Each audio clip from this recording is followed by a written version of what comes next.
Pada kesempatan ini kita akan melanjutkan materi pembelajaran kimia kelas 10 ya. Dari apa yang kita sudah bahas kemarin, ternyata kita dapat mengetahui bahwa sebenarnya atom itu ada bagiannya lagi ya. Kita mengenalnya dengan nama partikel subatom ya. Itu adalah berdasarkan hasil pembahasan kita minggu lalu ya, yaitu tentang perkembangan teori atom mulai dari pemikirannya Demokritus sampai teori mekanika kuantum ya. Jadi semuanya menyimpulkan ke satu titik bahwa ternyata atom itu bukan cuma bola pejal saja ya. Berdasarkan perkembangannya mulai dari bola pejal sampai ke mekanika kuantum menunjukkan bahwa ternyata di dalam atom ada partikel bagiannya lagi. Nah, partikel bagiannya lagi itu apa? Kemarin sudah sempat disinggung atau dibahas. Ada 3 itu apa aja? Ya, yaitu yang pertama elektron, yang kedua proton, yang ketiga neutron. Ya, itu di sebelahnya ada lambang penulisannya beserta dengan penulisan massa dan nomor atomnya ya, atau muatannya. Penulisannya seperti itu. Jadi lambangnya bisa diingat, untuk elektron E kecil, proton P kecil, dan neutron adalah N kecil.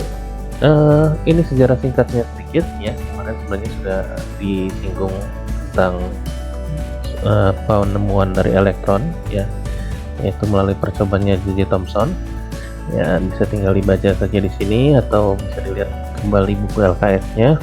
Sudah dijelaskan juga, ada ceritanya di sana bahwa J.J. Thomson melakukan eksperimen menggunakan tabung sinar katoda.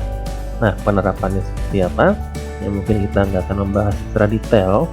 Ya, yang pasti dari hasil tabung sinar katoda ini ternyata disimpulkan bahwa sinar katoda itu adalah merupakan elektron itu sendiri. Ya, jadi dengan adanya sinar katoda itu, maka dinyatakanlah bahwa itu sebagai elektron. Ya, selanjutnya lagi penjelasannya dilanjutkan oleh orang yang namanya Robert Andrew Millikan ya, yang akhirnya dia berhasil menemukan muatan dari si elektron itu, yaitu yang besarnya minus 1,6 kali 10 pangkat minus 19 kolom ya, berdasarkan percobaannya yaitu dengan percobaan tetesan minyak. Ya, gambar percobaannya seperti yang di samping. Jadi itu alatnya, ada penyemprotan minyaknya, lalu di situ ada sinar X, ada katoda dan anodanya ya, seperti itu, sehingga akhirnya didapatkan bahwa muatan dari si elektron itu adalah tandanya minus atau min 1, yaitu proton ya. Proton sebenarnya pertama kali ditemukan oleh namanya Eugen Goldstein pada tahun 1886 ya, dengan percobaan tabung gas berkatoda. Mirip-mirip ya percobaannya dengan tabung gas ya, dengan tabung yang tadi tabung sinar katoda, yang ini adalah tabung gas berkatoda. Nah, hasilnya juga menunjukkan bahwa keberadaan dari si proton ini yang mengarah ke sana ya. Bisa dilihat kalau yang tadi lebih membahas tentang katodanya sehingga akhirnya ditemukan elektron, yang ini kebalikannya ya, yang dilihat adalah sinar anodanya ya. Nah, untuk katoda sama anoda mungkin nanti akan kita pelajari lebih lanjut di materi berikutnya ya, yang berhubungan dengan kelistrikan ya, apa itu katoda, apa itu anoda ya. Tapi untuk materi ini kalian hanya harus cukup tahu kalau ya, jadi ada elektron dan proton ya, yang dihasilkan dari sinar katoda dan sinar anoda ya. Maka dapat disimpulkan bahwa muatan proton itu ternyata plus 1 atau nilainya sebesar 1,6 kali 10 pangkat min 19 kolom. Ini secara singkat aja. Lalu ya, bukan cuma proton ternyata. Jadi sesuai dengan percobaan dari Ernest Rutherford seperti yang kemarin saya sudah sempat jelaskan ya, dengan menembakkan lempeng logam menggunakan sinar alfa, ternyata sinarnya ada yang tembus, ada yang tidak tembus gitu ya, ada yang dibelokkan. Kenapa seperti itu? Karena ketika sinar dilewatkan ke sebuah lempeng logam itu ternyata ada bagian rongga kosong ya, ada juga yang padat, ya, sehingga tidak bisa ditembus oleh sinar itu. Nah, daerah yang padat itulah yang disebut namanya inti atom, ya. Nah, ternyata inti atom itu ada proton dan ada satu partikel lainnya yang akhirnya kan oleh yang namanya Whiteboard sama Baker ya melakukan percobaan ya penembakan partikel alfa pada inti atom berelium.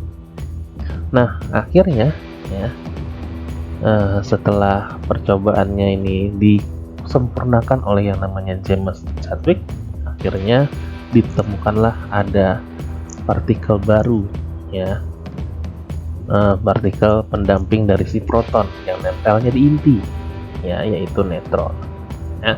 Dari hasil percobaan yang sudah dijelaskan dari tadi ya, yang sudah dijelaskan dari awal penemuan si elektron sampai neutron ya, dapat dikatakan seperti ini ya. Jadi di sini partikel untuk atom ada 3 ya, elektron yang ditemukan oleh J.J. Thomson, proton yang ditemukan oleh Goldstein, sama neutron yang ditemukan oleh J. Chadwick ya. Muatannya adalah untuk elektron -1, proton adalah +1, sedangkan neutron netral atau 0 ya. Jadi ini adalah rangkuman dari cerita di depan ya tentang sejarah penemuan partikel subatom. Atau berikutnya ya, kita harus mengetahui penulisan dari lambang atom itu sendiri ya, atau kita kenal dengan nama notasi unsur. Nah, notasi unsur di sini penulisannya seperti yang ditampilkan di slide ya, yaitu X yang di tengah itu sebagai lambang unsurnya ya.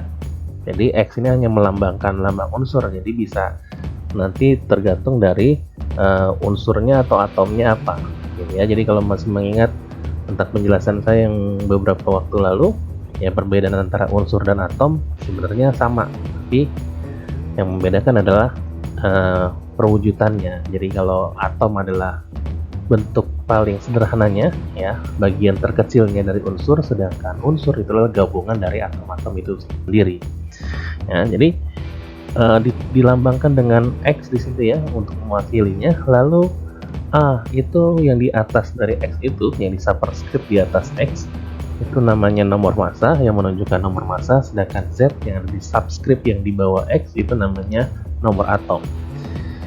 Nah, hubungannya dari nomor atom sama nomor massa ini kita bisa menentukan jumlah elektron dan jumlah protonnya serta neutronnya ya. Jadi untuk menentukan banyaknya elektron dan banyaknya proton dalam suatu atom ya, itu kita bisa lihat dari nomor atomnya ya. Kalau nomor atomnya 7 berarti jumlah elektron sama jumlah protonnya ada 7. Nah, sedangkan jumlah neutron itu ditentukan dari pengurangan nomor massa dengan nomor atom ya. Jadi kalau misalnya dikasih tahu nomor massanya berapa dan nomor atomnya sekian, maka tinggal kamu kurangi ya. Untuk jelasnya mungkin bisa lihat contoh ini ya. Jadi dikasih tahu unsur fluorin ya, atau atom fluorin, nomor atomnya adalah 9, nomor massanya 19 ya. Jadi nomor atom itu menentukan jumlah proton dan jumlah elektron. Jadi bisa dikatakan fluorin ini memiliki 9 elektron dan 9 proton.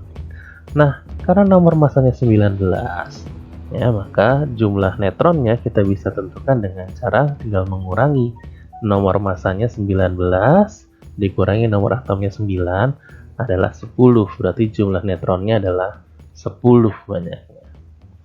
Oke, mungkin sampai di sini sudah jelas ya tentang penulisan notasi unsur dan menentukan jumlah proton, neutron, dan elektron ya.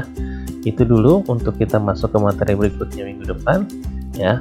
Nah, untuk latihan kalian bisa kerjakan dulu soal slide berikut ya. Ini ada 2 soal. Yang pertama adalah tentukan jumlah elektron, proton, dan neutron dari ya, ada 6 unsur yang saya tuliskan di sana ya. Lalu yang berikutnya soal nomor 2 adalah tuliskan notasi unsur yang tepat jika diketahui ada proton, neutronnya, dan elektronnya yang dikasih tahu ya. Kamu tinggal menggabungkannya ya. Selesaikan soal ini ya, nanti kita akan ketemu di ruang kelas maya kita. Oke, sekian untuk penjelasan video hari ini. Semoga dapat jelas dipahami dan mudah dimengerti. Terima kasih.